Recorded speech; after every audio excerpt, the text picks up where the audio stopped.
All right, welcome back everybody to another edition of Chasing Ghosts. This is the video series where I like to talk about those hard to find, those impossible to find variants or regular books that you just don't find when you're checking out your LCS or even most shows. Like you might be able to find a few copies of these things online, but you're not passing these on your day-to-day hunts for the most part. And just taking a look why and just checking out prices and whatnot on them. Hopefully you're enjoying this series as well as the other content that I've got going on the channel. Please like, subscribe, hit that alert button so you don't miss anything. And yeah, just hang on for a second. I'll be right back with this week's books.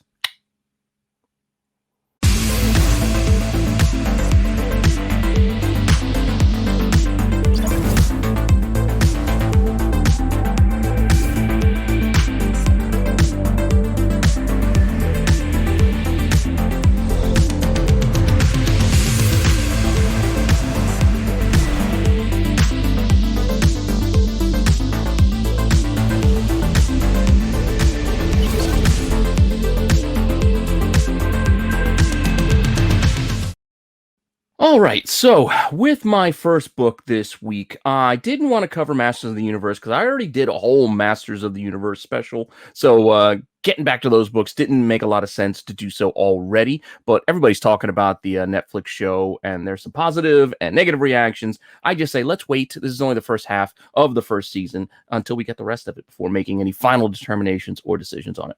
You know, that's all I'm saying. But it just also got me thinking of other cartoon properties that might be of interest. So I decided to go with a book that I actually have sitting right here next to me that I was able to find. And this is the Voltron, Defender of the Universe, A Legend Forged, the Jenny Frison cover.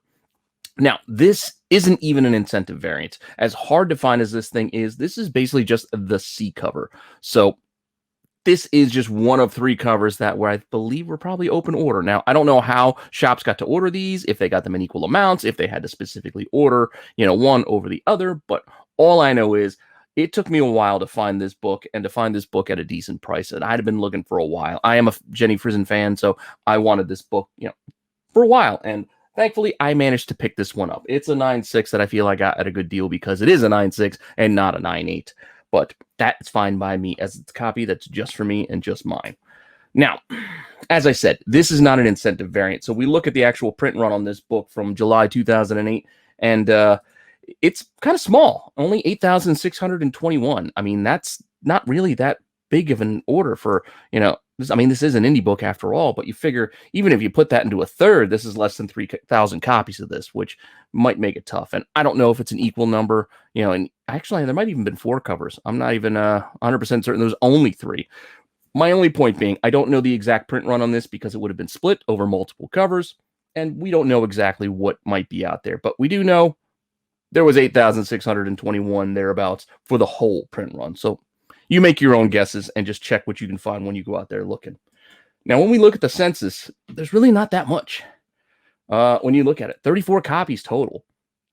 Definitely not a lot. And only 4 9.8s. And I guess mine is one of the 12 9.6s and 11 9.4s. So most of them are in that 9.6, 9.4 range. So 9.8 doesn't seem to be that easy with only 4 in the CGC census right now. Just saying. Now, when we move on to look at this book, we're going to look to see what's actually out there if you are hunting. And yeah, there are copies to be had.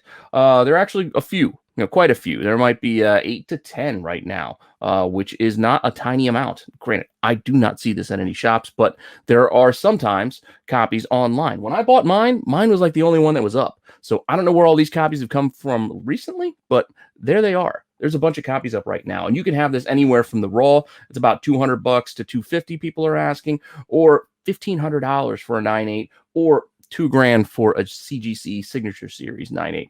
Asking prices, obviously. So definitely not a cheap book, and despite the number of copies out there right now, still pretty tough to find, if you ask me. Now, we look at what actually sold if we want to compare it to, all right, those are asking prices. People can ask whatever they want, but what are other people actually paying for this book? And when you look at that, numbers a little bit less, but still not too much. I mean, 130, 150, best offer on 250 for those raw copies. And it looks like at auction bidding just over $1,000 on a 9.8. So over $1,000 for this thing in 9.8 is no small amount.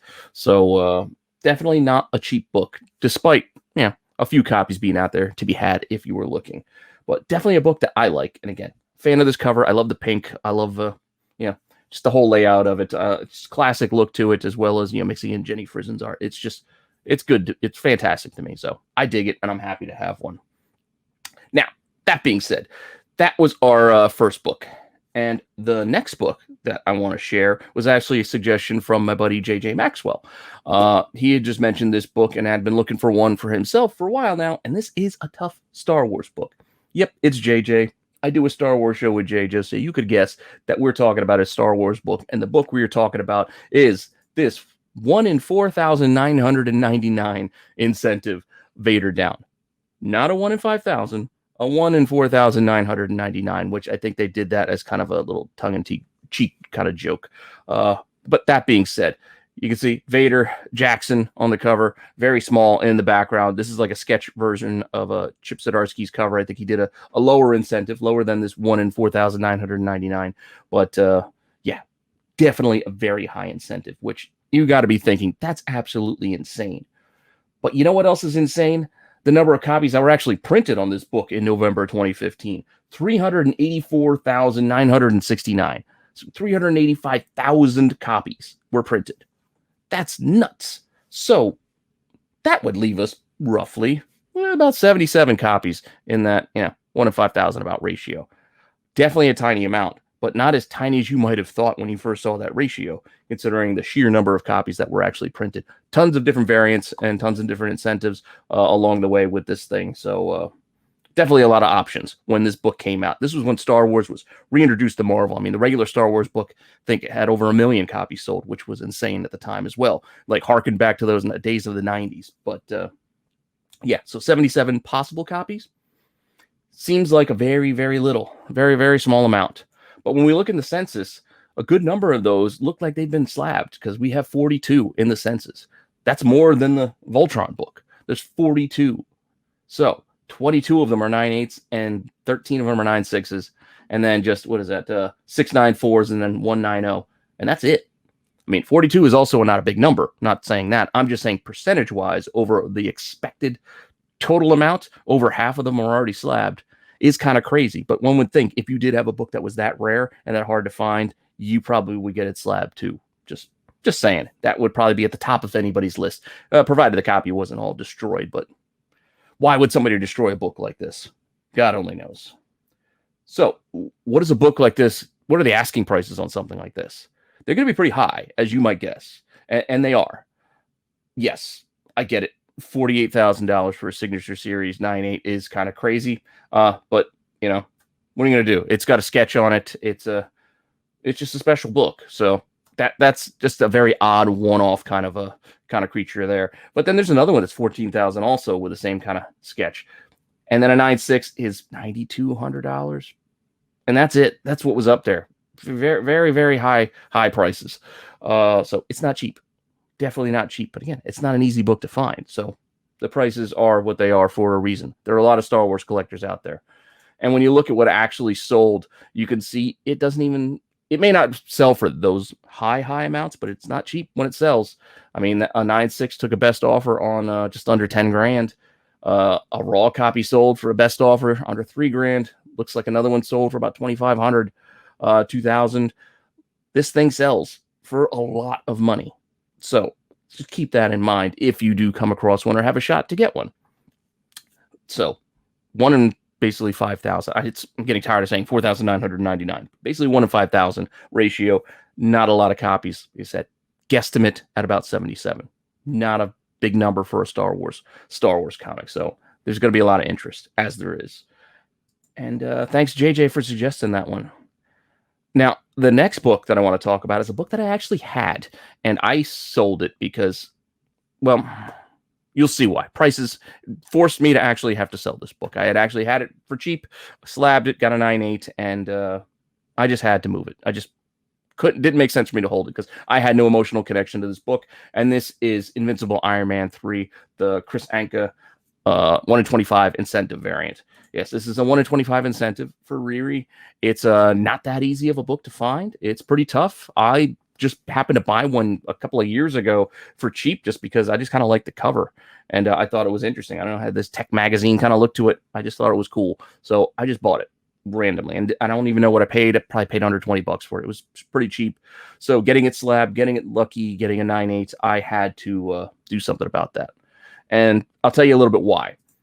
When you look at the actual estimated print run of just over 44,000 in August of 2015, a 1 in 25 on that would give you thereabouts, just under 1,800 copies potentially of this book.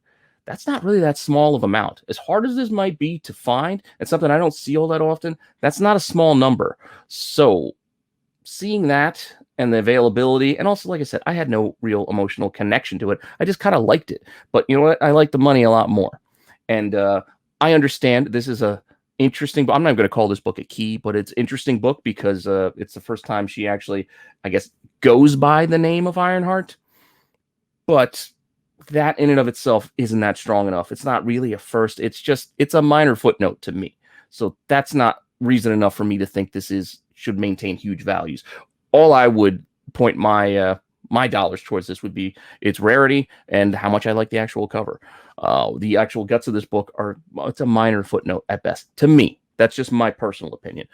People might feel differently. Feel free. Let me know in the comments if you think, and make your case. Make me understand why I should have kept hold of this book. Again, I haven't told you what I sold it for yet because we haven't got to that portion of the presentation, but I will once we get there. But we look in the census, not a lot, only 15, but I feel like this number is going to start growing as this price on this book has grown over the last few months. So I think a lot more people have been subbing this book and are going to continue to submit this book. And with this, the CGC backlogs, who knows how many may start popping up in the coming months. Just saying. 1,700 copies, just under 1,800 copies. There's probably a lot out there, and we may start seeing more of these coming soon. So 10 9/8 at the time, I believe when I sold mine, it might have been half that number because it was a real small number, real rarity, which is why I was able to cash in pretty early as well. But 15 total in the census, and like I said, 10 9/8 is not a big number, but I expect this one to see more going for it. Now, what are the asking prices? I can only find one up right now. Right now, currently there's one up and it's raw, and they're asking $500. Not a cheap book.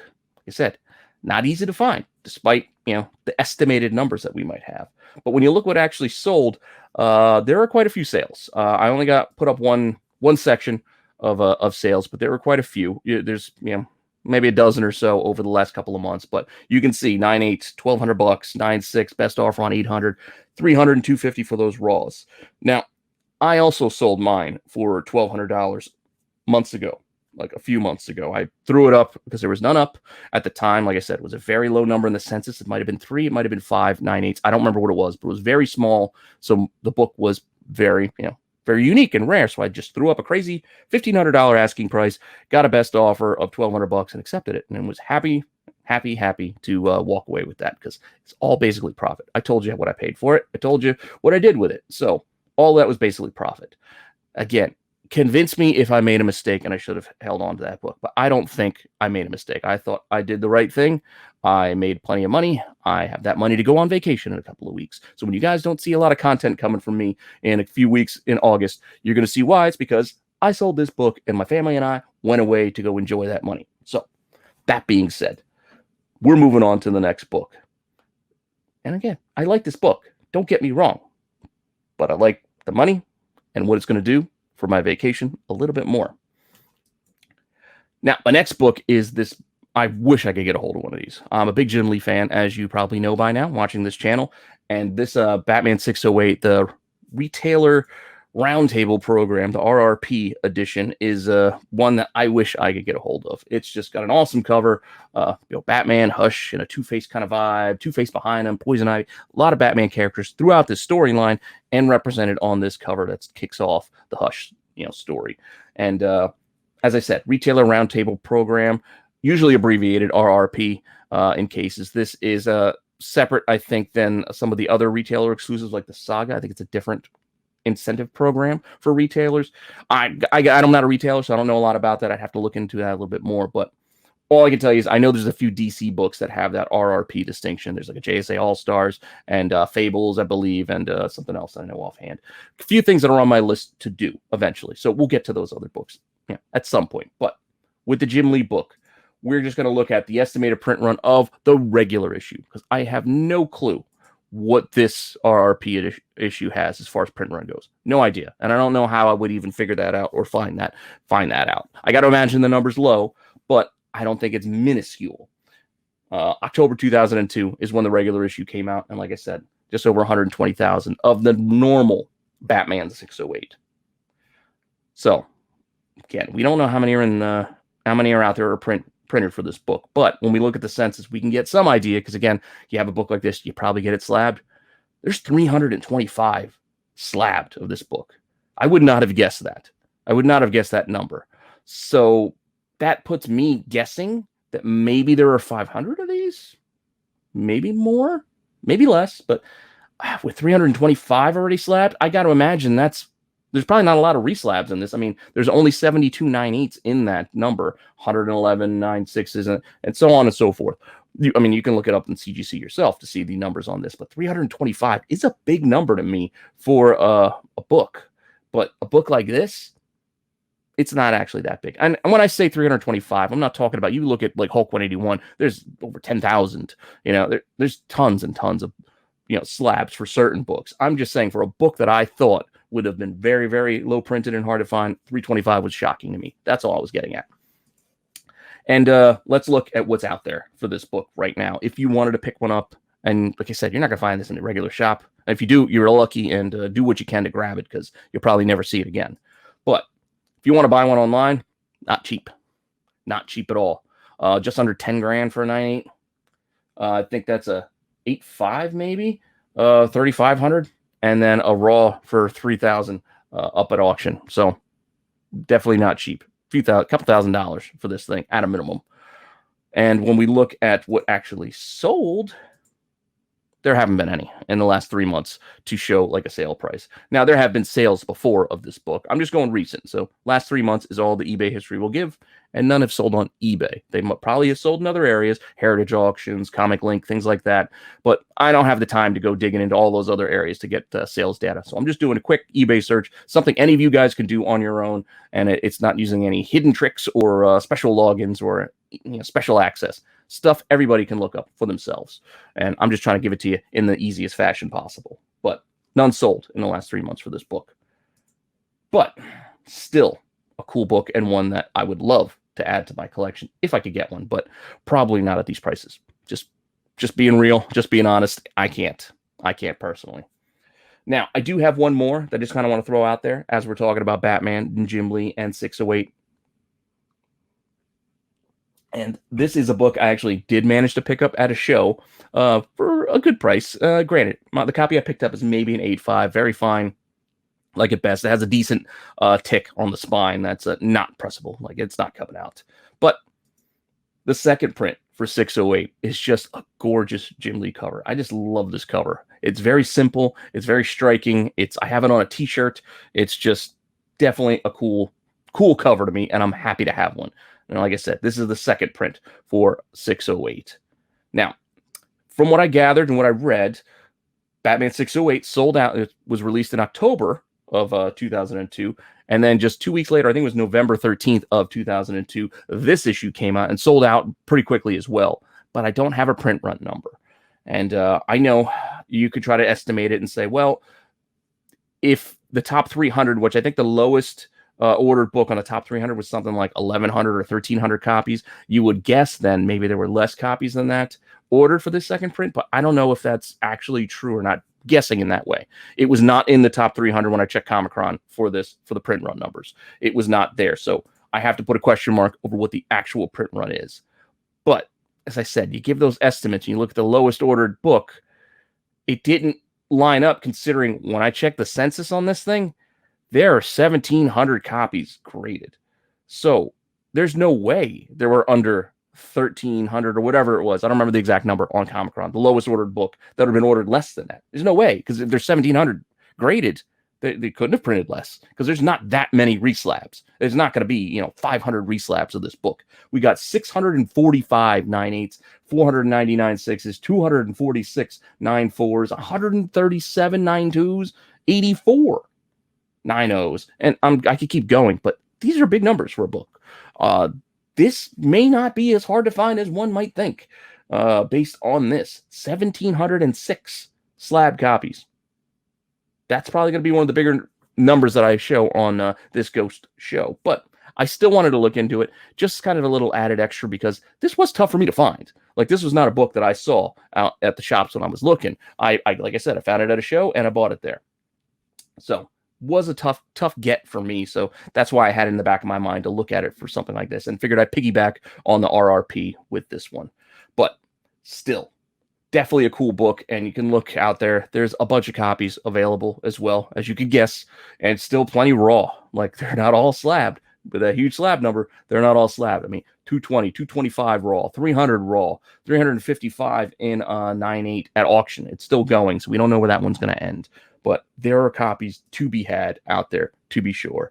And same thing with the sales. Plenty of sales. There were pages of sales as well. $600 for a 9/8, $550 best offer for a signature series, I think CBCS 9/6, and $455 at auction for a raw, $410 at auction for a raw. So it is an expensive book, but definitely not an impossible to find book. It's just pricey at this point. It's just an expensive book. So I think that's the bigger thing here to take away. It's not that it's impossibly rare. It's just tough to find at a price, because you can get yourself a copy if you just want to pay for it. You just might not see it at your shop because everybody's got them at home and put them up on eBay, because that's where they're going to get the most money. Because I don't think a lot of people are dropping $400 or $500 for this in an LCS. Like, an LCS is probably not going to move that book for that price. They'd have to do something like that online. Just saying. Shows, that's a different story. But a regular, your local shop, they put it on their wall. I don't think a lot of people are going to be chomping at the bit to pay that high of a price for a book like this, despite how cool it is and how much I do like it. Just saying. And yeah, so that's it. That's my last book that I wanted to talk about there. And as you might guess, saying how many copies of that book, I would probably have to put both the second print Batman 608 and even this Voltron book, not as ghosts, but they would be hard to find, because there were just a lot of copies to be had if you were that interested. When I bought my Voltron book, like I said, I think it was the only one that was up at the time. But now, close to 10 copies, 10, 12 copies. There's a lot out there right now. So at this moment in time, I will say both of these are hard to find and not technically ghosts.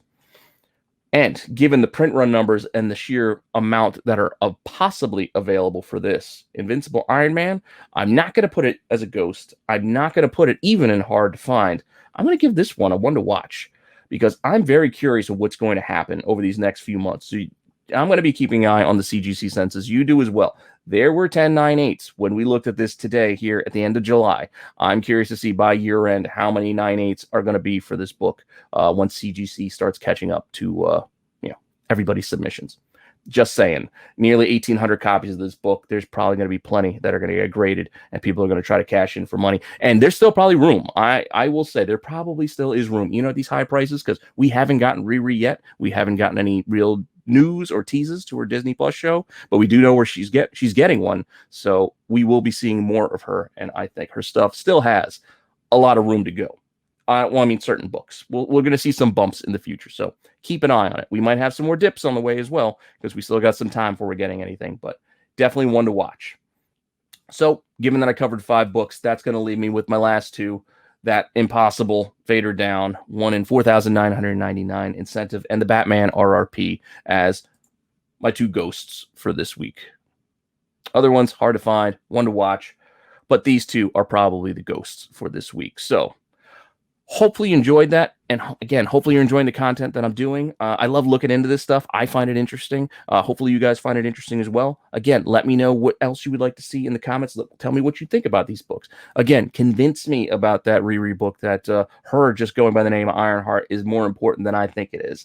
And yeah, definitely just have fun. Let's open a dialogue. Just have a conversation, because, this is comics. It's supposed to be fun. So hopefully you guys are having fun, because I definitely am. And make sure you check out all the other things that I have going on the channel. I've got live shows on Sunday with Marco and the guys doing Star Wars, which is also on the Flip Side channel. And then Wednesdays, Marco and I doing our own little thing and just having fun talking comics, pop culture, and whatnot. So if you want to join, the chat is a lively place, and it is an integral part of those shows. So definitely stop by, join the chat, throw your comments out, engage. Let's it's community after all. So come join us and let's have some more fun. And yeah, so I will see you guys soon.